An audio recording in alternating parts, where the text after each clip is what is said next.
Stuart was an idiotic savant. Clever guy, but he didn't actually know anything worth knowing. He used to write me letters with "Stop voodoo now, it's silly" written on the outside, or "No mo pomo." He'd say stuff like, 2 1s isn't 2, it's 11, or something. Maybe, nothing's unnatural because if it exists, it's natural. Stuff like that, clever but useless. You don't really know if they were banal or deep, urbane or just daft. They sounded convincing as you were listening to them, but when you said them at parties later, they sounded rubbish. He had this sister. Don't remember her speaking much, but then I'm probably a misogynist. So, Of course, she liked me, and of course, I couldn't tell. And I couldn't tell if I liked her either. Penis of clay. Libby don't. Stuart had lived with us for a while out in the Wick, but he left pretty soon. The infinity scared him a bit. He was a middle-class boy from some rich town in one of those home counties where everyone fucks each other in school. Leaves town to do some wild oats career developing shit. Eventually comes home again and starts fucking everyone else again. Except now they're all married to each other's cousins. And they're all doctors or accountants or whatever these people do with themselves. Stuart himself was in the process of shrugging off a promising alcohol dependency and going bald working for the British Medical Association. His dad got him the job straight after college finished. Rad. That's just dead rad. Daddy-o. We had arranged to meet in the Samuel Beckett, a drinking hole on the corner of Camden High Street. We both tried to get there first so we could make waiting for jokes. Stuart brought his sister with her disturbing curves and slacks, and I brought Daniel and his attendant sociotropic meaninglessness. When we arrived, we found them in a curved booth around a window table sipping drinks. Stuart liked to cultivate the image of a hardened drinker, and maybe he was. He was younger than me and Dan by a couple of years, though, and still suffered from the adolescent condition which makes you exaggerate the amount of drink you had last night. 3 is always 4, 5 is always 7, 6 is a stomach pump. There must be an interesting mathematical formula for this, but who cares? We ordered drinks and lit cigarettes and got on with being daytime drinkers in Camden, all dressed in black and terribly moody like. Stuart always dressed entirely in black, which I was a bit jealous of because sometimes I forgot to. He said he had a lot of sex too, which I didn't even possess the mechanism to be jealous of. However, he had red hair, which made up for it. We called him Red-Haired Simon, either out of the white-hot cauldrons of our imagination, or because we knew another Stuart with not red hair. He was short too, and that almost cheered me up totally. When he started going bald, I quite jizzed my pants, I can tell you. We drank. I looked at Stuart's sister's legs through her beige polyester trousers and wondered about them. She also wore lamb's wool. I do remember that.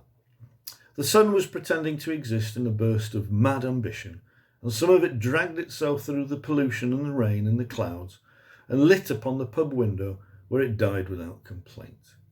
I felt like Monet on Xanax. Mannix? Stuart showed us an empty bottle of scotch he had in his pocket, one of those little ones. He said he'd drunk it on the way. He wrote poems about snakes and wore pointy-toed Chelsea boots. He wanted to be Jim Morrison, so he deliberately drank too much all the time, according to him, anyway. I liked him, really, but he just wasn't himself very much. He'd chosen the Lizard King role, and he played it out for us as far as he could. He went to Paris and had sex on roofs and nearly died at the weekends a lot, that sort of thing. But it was just Stuart all the time, the balding medical administrator person. No one gets out of here without a national insurance contribution record. And he knew it too. Everybody does. But he wouldn't let it go. It was like watching a Godzilla movie when you can see the zip up the guy's back. You know there's someone in there, but he still trashes Tokyo like nobody can tell it's just a guy in a costume stamping on plywood. Zilla be as Zilla do. Daniel engaged Stuart's sister in conversation. This is pretty shocking, whether we're talking about the subject or the object in relation to the verb.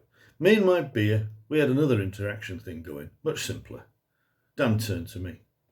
What's the only tube station that doesn't contain any of the letters in the word herring? He said. Mackerel. No, St John's Wood. No, the word is mackerel. What's the only tube station with none of the letters in mackerel? No, is it? Not unless the answer is St. Joe's Wood. Huh, yeah. Yeah, I thought it was Herring. Nope. Well, what's a tube station without any other letters from Herring in it then? Oh, I don't know. Oval? Bow? Okay, mackerel. Shit. Actually, said Stuart, Bow's not a station. What? Bow's not a station. Yes, it is. There's no Bow. Well, where do people get off who live in Bow? Said Daniel. There's Bow Church and Bow Road. But no Bow. No.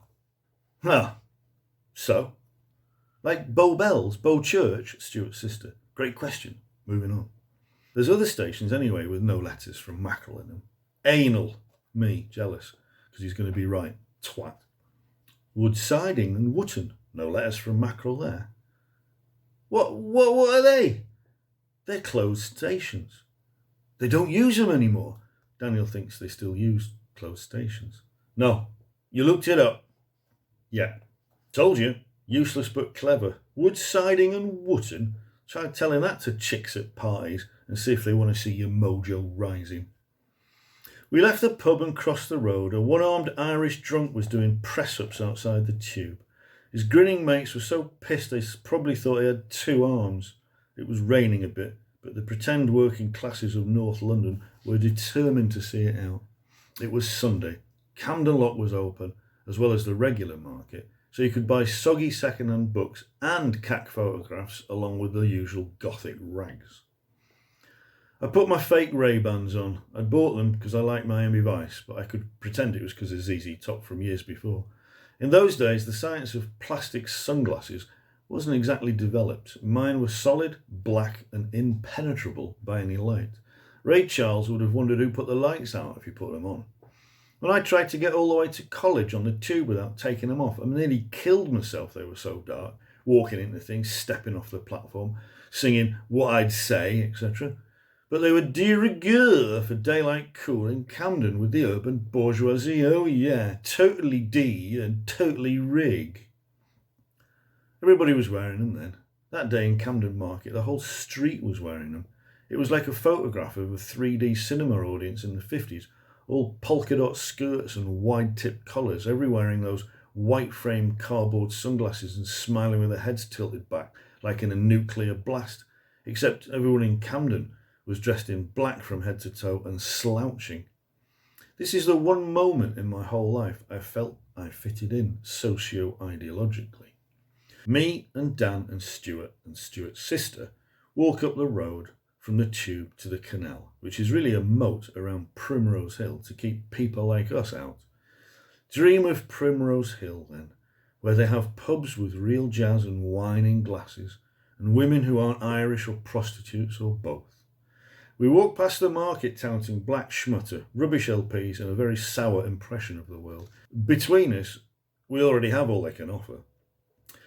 There were a lot of faux travellers, people with the wrong kind of belt or just council hair, people with stalls or friends or nothing at all.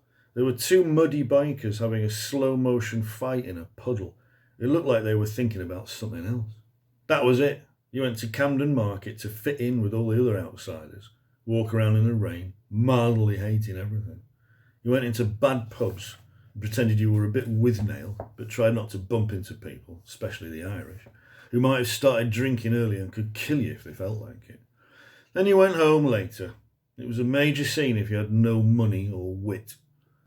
I just went to wear my Peters and Lees and not recognise people I knew until I walked right into them.